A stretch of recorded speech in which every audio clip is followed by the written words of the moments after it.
घर के बाहर ऐसा नजारा था जिसे देखकर कोई भी दंग रह जाए। चारों तरफ न्यूज चैनलों की ओबी वैन खड़ी थीं। कैमरों की फ्लैश लगातार चमक रही थीं और हर रिपोर्टर अपने चैनल पर सबसे पहले बड़ी खबर दिखाने की होड़ में लगा था। पुलिस की गाड़ियां पूरे इलाके को घेर चुकी थीं। पड़ोस के लोग अपने अपने घरों से निकलकर तमाशा देख रहे थे। जिस आलीशान बंगले के सामने कभी सम्मान से सिर झुकाया जाता था, आज उसी घर के बाहर लोग तरह तरह की बातें कर रहे थे। किसी को यकीन नहीं हो रहा था कि शहर के मशहूर डॉक्टर विश्वास नंदन के परिवार पर दहेज लेने जैसे गंभीर आरोप लग सकते हैं। हर किसी की जुबान पर बस एक ही सवाल था, क्या इतने बड़े और प्रतिष्ठित परिवार ने सचमुच कानून तोड़ा है या फिर यह किसी की सोची समझी साजिश है।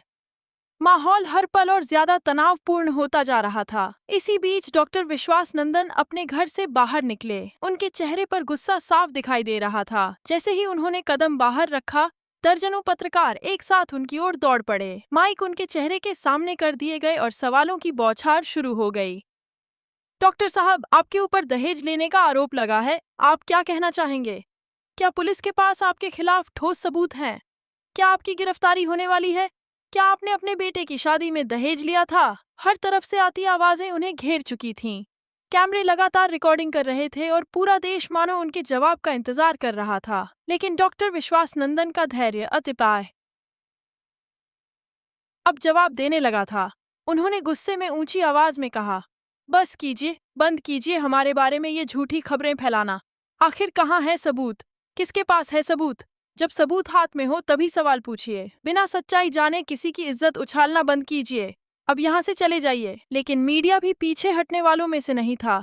एक रिपोर्टर ने तुरंत कहा, अगर आपके पास छिपाने के लिए कुछ नहीं है तो जवाब देने से डर क्यों रहे हैं? दूसरे पत्रकार ने सवाल दागा, क्या पुलिस बिना सबूत के आपके घर पहुंची है? इन सवालों ने डॉक्टर विश्वास नंदन का गुस्सा और बढ़ा दिया। उन्होंने कैमरों की तरफ इशारा करते हुए कहा, मैंने कहा ना, यहाँ से चले जाइए। आप लोग सिर्फ सनसनी फैलाना जानते हैं। सच सामने आने दीजिए, फिर बात कीजिए। लेकिन उनकी ये बातें कैमरों में रिकॉर्ड हो चुकी थीं और अगले ही पल टीवी चैनलों पर ब्रेकिंग न्यूज चलने लगी। इल्जामों में घिरे डॉक्टर विश्वास नंदन की मीडिया से बदतमीजी।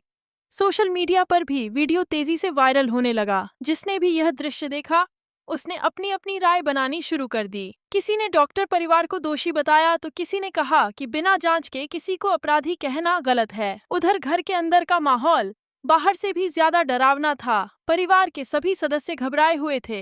किसी को समझ नहीं आ रहा था कि अचानक सब कुछ कैसे बदल गया। तभी डॉक्टर विश्वास नंदन की नजर आरंभी पर पड़ी।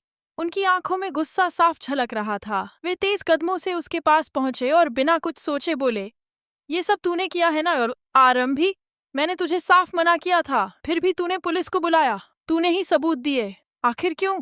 क्या कमी थी तुझे इस घर में? क्या अपने ही परिवार की इज्जत मिट्टी में मिलाने के लिए तूने ये सब किया?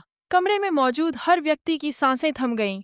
सबकी निगाहें अब आरंभी पर थीं। किसी को उम्मीद नहीं थी कि वह इस तरह के आरोपों का सामना करेगी। आरंभी की आंखों में आंसू जरूर थे, लेकिन उसकी आवाज बिल्कुल नहीं कांपी। उसने धीरे धीरे सिर उठाया और पूरे आत्मविश्वास के साथ कहा, हाँ, मैंने पुलिस को जानकारी दी, लेकिन मेरा मकसद अपने परिवार को बर्बाद करना नहीं था। मैं सिर्फ एक अपराध होने से रोकना चाहती थी। दहेज लेना और देना दोनों कानूनन अपराध हैं। अगर मैं चुप रहती तो मैं भी इस अपराध की बराबर की जिम्मेदार होती। मैं नहीं चाहती थी कि मेरे अपने लोग कानून तोड़ें। मैं उन्हें जेल भेजना नहीं चाहती थी।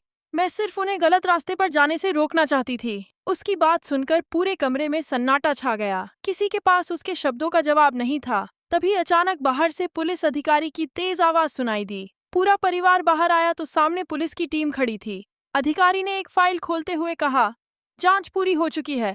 हमें मिले दस्तावेज, बैंक रिकॉर्ड, वीडियो और गवाहों के बयान इस बात की पुष्टि करते हैं कि शादी के दौरान दहेज का लेन देन हुआ है। कानून के अनुसार यह अपराध है, इसलिए टंडन परिवार के खिलाफ कार्रवाई की जाएगी और आप सभी को हिरासत में लिया जाता है।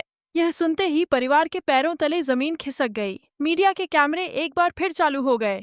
हर चैनल पर यही खबर सबसे बड़ी हेडलाइन बन चुकी थी। लेकिन तभी कहानी में ऐसा मोड़ आया जिसकी किसी ने कल्पना भी नहीं की थी। जब पुलिस सभी को साथ लेकर जाने लगी, तभी आरंभी अचानक आगे बढ़ी और उसने दृढ़ आवाज में कहा, एक मिनट, इस मामले में एक इंसान ऐसा भी है जो पूरी तरह निर्दोष है। उसका इस दहेज के लेन देन से कोई लेना देना नहीं है। मैं जानती हूँ कि राज बेगुनाह है और मैं उसे हर हाल में बचा कर रहूंगी। चाहे इसके लिए मुझे पूरी दुनिया के खिलाफ क्यों न जाना पड़े।